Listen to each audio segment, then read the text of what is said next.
হাদিস যেমন নিয়াত তেমন ফল। আসসালামু আলাইকুম। আজকের বিষয় যেমন নিয়াত তেমন ফল। হাদিসটি সরাসরি আমরা চলে যাই। উমর ইবনুল খাতাব রাদিয়াল্লাহু থেকে বর্ণিত, তিনি বলেন, রাসূলুল্লাহ সাল্লাল্লাহু আলাইহি ওয়াসাল্লাম বলেছেন, নিশ্চয় কর্মফল নিয়ত অনুযায়ী নির্ধারিত হয়ে থাকে। মানুষ যে নিয়াত কাজ করবে সে অনুযায়ী প্রতিফল পাবে। সুতরাং যে ব্যক্তি আল্লাহ ও রাসূলের সন্তুষ্টির জন্য হিজরত করবে, সে হিজরত আল্লাহ ও রাসূলের জন্য হবে বলে পরিগণিত হচ্ছে। আর যে ব্যক্তি কোনো পার্থিব স্বার্থ উদ্ধারের জন্য কিংবা কোনো নারীকে বিয়ে করার আশায় হিজরত করবে, তার হিজরত সে উদ্দেশ্যে সাধিত হয়েছে বলে পরিগণিত হবে। বুখারী মুসলিম। যখন একই হাদিস বুখারী এবং মুসলিম শরীফে বলা হয়, সেটি শুদ্ধতার একটা খাঁটি হাদিস বলা যায় আর কি, শুদ্ধ হাদিস। তো যেহেতু দুই শরীফে আলোচনা করা হয়েছে এখানে, সেই সময় রাসূলুল্লাহ সাল্লাল্লাহু আলাইহি সাল্লামের গুরুত্বপূর্ণ একটা ইয়া ছিল, মক্কাবাসীর অত্যাচারে যখন মদিনায় হিজরত করার সময়।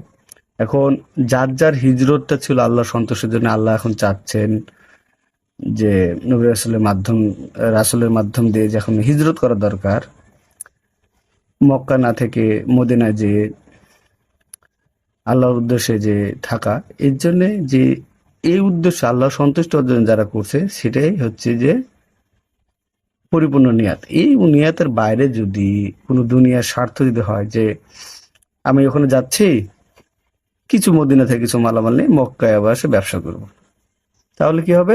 তার যে হিজরতের যে গুরুত্বটা সেটা আর থাকবে না। তো আমরা এ থেকে আমরা একটু বুঝতে পারবো যে যে আমরা হচ্ছে যে এখানে যে হিজরতের গুরুত্ব যেমন স্বভাবের কাজ, ঠিক তেমনি হচ্ছে যদি উদ্দেশ্য যদি অন্য থাকে, তাহলে কিন্তু এই উদ্দেশ্যটা সাধিত হবে না। এখন ধরুন আপনি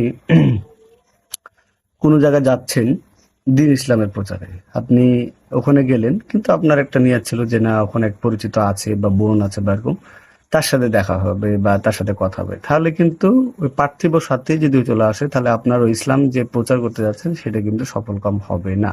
তো সুতরাং আমরা যে কোনো কাজের পূর্বে নিয়তটা করব। নিয়তের একটা নিয়ম হচ্ছে আহ মুখে বলা, অন্তরে বলা, মনে মনে বললে হবে আর কি, যে কাজ করার পূর্বে আমি এই কাজটা হচ্ছে কার জন্য করছি।